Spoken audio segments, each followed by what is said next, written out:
ওয়ারিশ সম্পত্তি বন্টন দলিল ছাড়া কিনবেন, এক্ষেত্রে দলিলটি কি টিকবে? ভবিষ্যতে কি এ ধরনের দলিলে কোনো সমস্যার সৃষ্টি হতে পারে?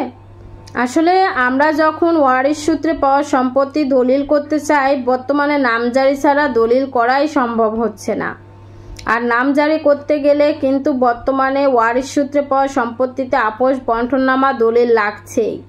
আপোষ বন্টননামা দলিল কেন লাগছে? যে আমি আমার নামে আমার পিতার সম্পত্তি আলাদাভাবে একটা অংশ, আমার অংশটুকু হিস্সা অনুসারে আলাদা একটা খতিয়ান করতে চাই, নামজারি খতিয়ান। এক্ষেত্রে অবশ্যই আমি যে এই অংশটুকু নিয়ে নামজারি খতিয়ান করতে চাই তাতে কারোর আপত্তি নেই, এই আপোষ বন্টননামা দলিলটা লাগবেই। কিন্তু আমি আমার ভাই বোনদের নিয়ে একই সাথে একটি মাত্র খতিয়ান করে, নামজারি খতিয়ান করে যদি ওয়ারিশ সূত্রে পাওয়া সম্পত্তি নামজারি করতে চাই প্রত্যেক দাগে দাগে ইঞ্চিতে ইঞ্চিতে হিস্সা অনুসারে, তাহলে কিন্তু আপোষ বন্টননামা দলিল ছাড়াই নামজারি করতে পারবো।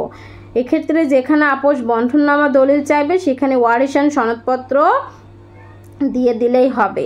সেক্ষেত্রে হিস্সা অনুসারে যার যার অংশ সে কিন্তু ইঞ্চিতে ইঞ্চিতে পেয়ে যাবে। এক্ষেত্রে আমরা কিন্তু অতি সহজেই সেই হিস্সা অনুসারে নামজারি খতিয়ান মূলে আমরা কিন্তু ওই সম্পত্তি হস্তান্তর করতে পারবো এবং দলিলও করতে পারবো। সেক্ষেত্রে ওই দলিলটি আপোষ বন্টননামা দলিল ছাড়াও টিকবে এবং ভবিষ্যতে এই ধরনের দলিল নিয়ে কোনো ধরনের আপত্তি উত্থাপন করতে কোনো ব্যক্তি পারবে না, যদি আপনি ওই হিস্সা অনুসারে ওই দাগেই ভোগ দখলে যান। কিন্তু বেশিরভাগ ক্ষেত্রে দেখা যায় নামজারি করেছে একটি দাগে কিন্তু ভোগ দখলে, এবং বিক্রিও করেছে ওই দাগে কিন্তু ভোগ দখলে গিয়েছে অন্য দাগে। সেক্ষেত্রে কিন্তু সুবিধার জন্য ভোগ দখলে অন্য দাগে গেলেও ওই জমিটির ভোগ দখলটা আপনার জন্য বৈধতা পাবে না। অন্য ওয়ারিশরা এখানে যদি আপত্তি উত্থাপন করে 100% আপনাকে কিন্তু ওই জমি ছেড়ে দিতে হবে। সেটা হতে পারে ওয়ারিশদের পরবর্তী প্রজন্মের দ্বারাও। সুতরাং কোনো জমি যেহেতু ছেড়েই দিতে হবে, সেই তো অবশ্যই ওই জমি আপনার খুবই প্রয়োজন হলে বাকি ওয়ারিশদের কাছ থেকেও একটি না দাবি দলিল রেজিস্ট্রি করে নিতে পারেন, যে দলিলের ভিত্তিতে আপনার সম্পত্তির দখলটা নিষ্কণ্ঠক হবে এবং আপনি নিষ্কণ্ঠকভাবে মালিকানা বজায় রাখতে পারবেন, এতে কোনো সমস্যা হবে না।